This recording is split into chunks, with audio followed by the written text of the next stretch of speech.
Start off with Steph. Mike, I guess there were stretches there in the second quarter, third quarter, where maybe you guys didn't play your cleanest ball. I guess, what'd you think of the way your team kind of handled that and still was able to come out with a big win? Well, they're really explosive. I think they're really explosive. First of all, they'll tempo you. Second of all, the running back's good. Third of all, they have a few good receivers, and you can sort out what their names are.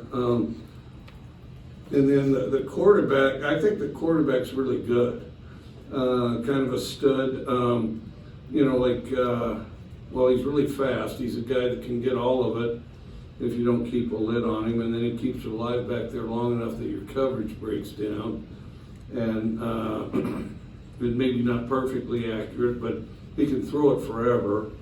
So I thought that guy played really well, and I think he also gave, opened up other things. The run, not just his, but other people's runs, and then also the passing game. And he really is.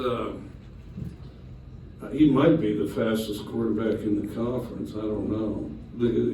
So good for him. And he's kind of hard to tackle. I thought we could have got to him a little more. We did some good things, so. Coach, for the second straight week, no sacks for your offensive line, but this time it was against the team that leads the conference in sacks. What did they do well? What can you say about their performance? I thought we blocked pretty well. I thought we were pretty good up front. Got a lot of yards on the ground, and that's kind of, what they gave us to a certain extent. And then, but we did throw it and did run it well, and I do think that's more of a credit to our offensive line. And then, I thought Will did a good job managing the game, and so we did have a consistency that I liked pretty well. We stubbed our toe a few times and didn't finish a couple drives, but generally speaking, we were consistent. And I do think the more consistent team won this game. Paul. Coach, your team this year, and most of the time, every time an opposing team has made a run, your guys have responded to regain momentum. Is that more of a consistency thing or experience thing that you're seeing this year? Probably both. We played together a little longer, so I think that's helped. And then also, we've practiced well, and I think a lot of those guys have played together at least a little bit, and so I think that's helped. And I think that now there's some kind of older guys that some of the younger guys can learn from. I keep getting ready to say we're an older team because it feels like that, because some of these guys started as freshmen and I still have nightmares thinking what that looked like. Well, now they're a lot older, so they're redshirt sophomores. So, don't get tired of them. A bunch of these guys are going to be here forever. Robbie. Coach, your running backs touched the ball 46 times, almost 300 yards. Had your best day running the football since you've been here. How much has that part of the game evolved, you think, over the last 3 years, especially with Dylan and Woody? Well, I think we got a couple. I actually think we have three really good running backs, and then and you want them to touch the ball, and it kind of you could look at it this way. You had Dylan on the ground and Woody through the air, and they both had a bunch of yards. Like if you add up, and you look like a guy that's really good in math and things. I mean, because that's why everybody goes into journalism, because they love math. And to be perfectly honest, I hated math, so I actually thought about journalism for that particular reason. But those backs, the backs had, I think might have had as many yards as the rest of the team combined. I don't think quite, but it's probably kind of close.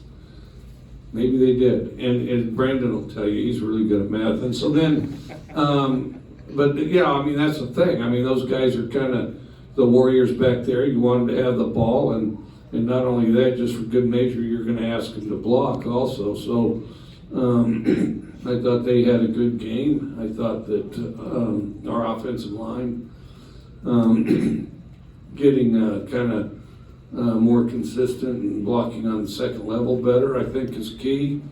And then I think that just sort of the timing of everybody working together, where it kind of tucks in more of the corners, I guess. I don't really know how to describe it, but we just go smoother and quicker and, less of that my bad crap. I don't know who invented my bad, but, just because you have a my bad doesn't mean you're supposed to get away with it the way I look at it. But anyway, go ahead. Joe? Coach, here in the back, just talk about your defense today, just giving up 7 points in the second half. It seems like, again, momentum changing plays as well, and just being able to stymie the Razorbacks attack pretty much for most of the day. Well, the one thing I thought they did a good job, because we did let the Razorbacks move the ball. Let's not a good word. I mean, the Razorbacks flat out decided they were going to move the ball, and they did. Okay, but the one thing, we kept playing every play, kept battling every play, made them execute as many plays as we possibly could, and then and in some cases broke them. In some cases, got the ball back. Like that stuff. Somebody gets a long play, well, we're going to tackle them anyway. We're going to go ahead and tackle them anyway, and make them earn every bit of it. And they might not get it, and they definitely didn't on one, maybe both. I can't remember, but. Yeah. When you have those 3 turnovers on downs in your own territory, 2 inside the 10-yard line, what does that do for the team and the offense and just getting the momentum back on your side? Well, it's just what you said. It is a turnover, and it is a turnover with, I guess, the understanding that the other guy selects the field position. But I think that it was good. I mean, we were tough on 4th down, and it was key to be tough, and it was also key to be ahead. So that in some cases they had to go for it on 4th down when maybe they didn't want to.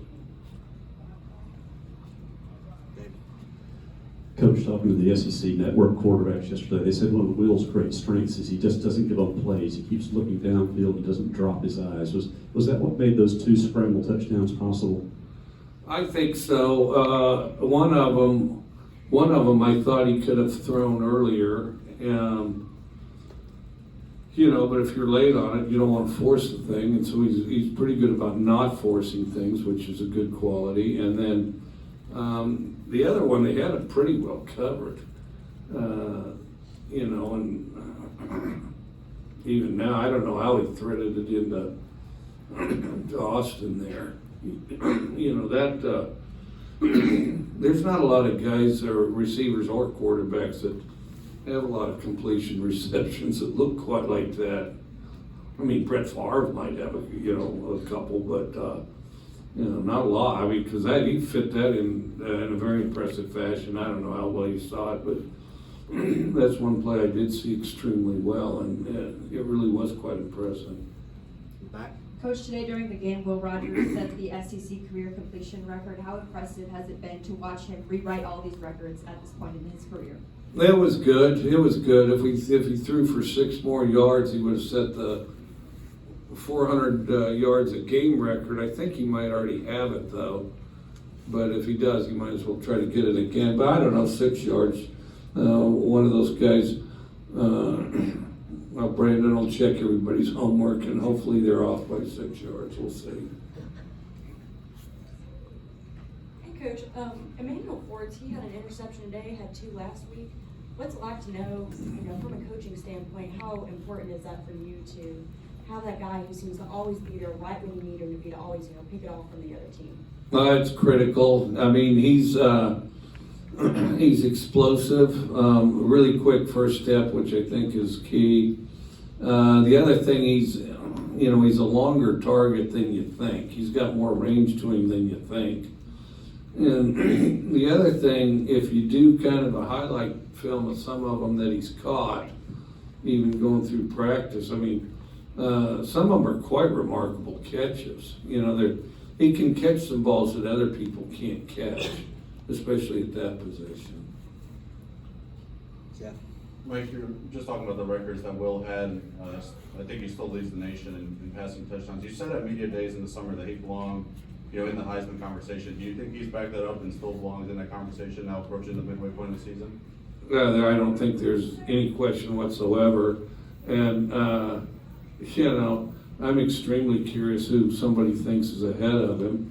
And, and typically what it is, and there's a lot of this going on nowadays, somebody just selects the biggest team that they can think of, and, the ones that they think, might go to the playoffs or be good down the stretch, or the ones that are closest to big media bases.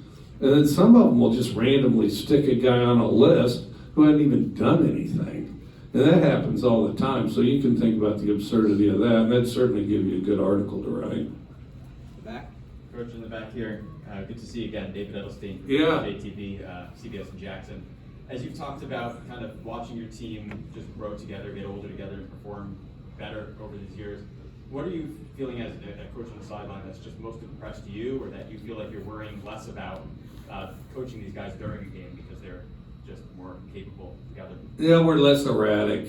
We're just less erratic. We're like, you're not begging some guy to, to be up and bring energy. We used to kind of be on a roller coaster all the time. Something bad would happen, you'd have to coax everybody to be happy. Something good would happen, you'd have to refocus them in. We've got a more steady nature to us, which I think has definitely helped. Some of that has to do with some of the leadership we have with players on our team, which I think has been helpful. And then, you have a bad series, they'll come back swinging, and then you have a good series, and that your chances are pretty good to have another high-effort series, although you do kind of try to keep an eye on all those things. And then I think as a result, all three sides of the ball in a lot of cases have complemented one another. Joel.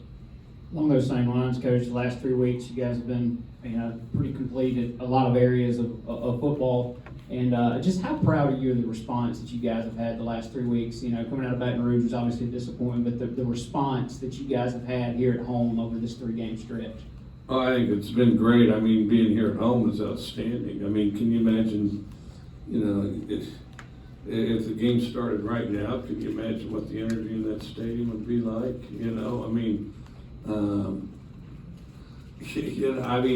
11 o'clock game, that's a pretty sweet deal for the opponent as far as the energy in a stadium, But no, I think our fans have been fantastic. I think that they create a great atmosphere and a great high energy, winning, supportive atmosphere, and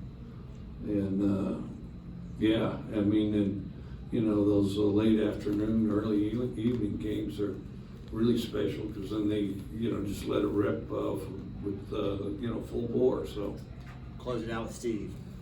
Coach, you kind of made headlines years ago with those huge offensive linemen. People kind of likened it to Space Invaders. But this group that you have, maybe not the prototypical air raid Mike Leach offensive line. Maybe what does it say about those guys who are maybe a little bit undersized and how well they're playing for it right now? Well, I think they're doing a good job, and we have a little better feet than some of the O-lines that I've had. But and I've always been one that likes getting as big as possible, because you're when you really get good, you can marinate them in the weight room for a year or two, and then you get the feet right from there. But I have always liked big though, and it's funny.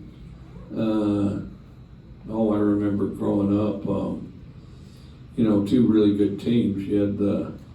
You had the Pittsburgh Steelers, and their offensive line was always small. When I was at Kentucky, I had the opportunity to meet Dermontti Dawson. And then also I met Mike Webster one time. That was amazing.